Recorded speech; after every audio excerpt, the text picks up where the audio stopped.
तेजस्वी यादव ने कहा कि बिहार में पूरी तरह प्रशासनिक अराजकता फैल चुकी है, इसकी जांच होनी चाहिए। कह सुनने का अधिकार है, लेकिन ये तो एक तरह से देखा जा रहा तानाशाही जो राज्य जो है वो कायम हो चुकी है। कई मंत्रियों ने ये आरोप लगा कि अधिकारी उनके नहीं सुनते हैं। विधानसभा अध्यक्ष जब कहते हैं कि पुलिस 100 बोतल दिखाती है, पकड़ती है तो 5 बोतल दिखाती है, तो आप कल्पना कर सकते हैं कि किस हद तक जो है अराजकता जो है, प्रशासनिक अराजकता वो फैली हुई है। ये कुछ दिन पहले हम लोगों ने देखा कि पुलिस ने जो है कोर्ट के जज को पिटाई की, धमकी दिया। तो आप समझ सकते हैं बिहार की स्थिति क्या है। सुशासन ना फंसाते हैं ना किसी को बचाते हैं। ये सब लोग अब जानते हैं कि कौन क्या कर रहा है, किसका संरक्षण प्राप्त है। वो उसमें कोई इफ एंड बट नहीं है। सबको पता है कि मुख्यमंत्री से अब बिहार संभाल नहीं रहा। गृह डिपार्टमेंट उनके पास है, इम्पोर्टेंट पोर्टफोलियो है, उस पर वो जवाब नहीं देते हैं, बात नहीं करते हैं।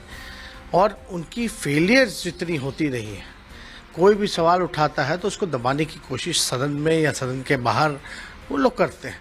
अब बेरोजगारी के लिए नौकरी मांगने जाओ तो उस पर लाठी डंडे मारते हैं। कहीं धांधली होती है उसके खिलाफ आवाज़ उठाते तो उसकी पिटाई होती है। भ्रष्टाचार के खिलाफ जो बोलता है उसकी पिटाई होती है। तो इस तरह का अराजकता फैला हुआ है। तो बिहार तो नीति आयोग की रिपोर्ट में भी सबसे फिसड्डी, और क्राइम लगातार बढ़ता जा रहा है। जो शराब की बात करते रहे हैं, हमेशा फेलियर रहा है। तो इसको छुपाने के लिए कुछ ना कुछ नई बातें, या जहरीली शराब की भी बातें जो आई हैं। कई जगह मौतें हुई हैं बिहार में, एक बार नहीं लगातार होती जा रही हैं। कई घटनाएं हुई हैं लेकिन कोई कार्रवाई नहीं। अब पुलिस जो है परिजनों को ही धमका करके जो है बयान उल्टा लिखवा लेता है कि भाई नहीं, शराब से मृत्यु नहीं हुई है। तो इस तरह के केस हम लोगों ने देखे हैं।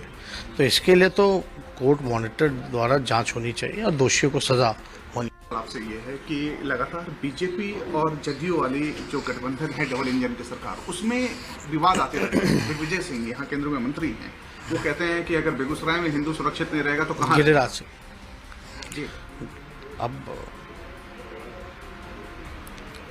डबल इंजन की सरकार है, उनके दो डेप्यूटी चीफ मिनिस्टर हैं सरकार में। यहाँ भी पार्ट है।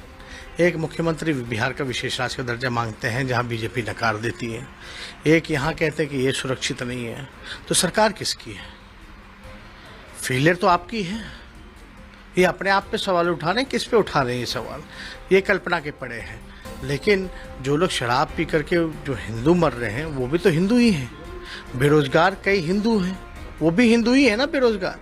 भूख से, गरीबी से, लाचारी से, बिना इलाज के कई हिंदू मर रहे हैं, उस पर क्या बोलना है इनको? उनके लिए तो ये कभी आवाज़ नहीं उठाते।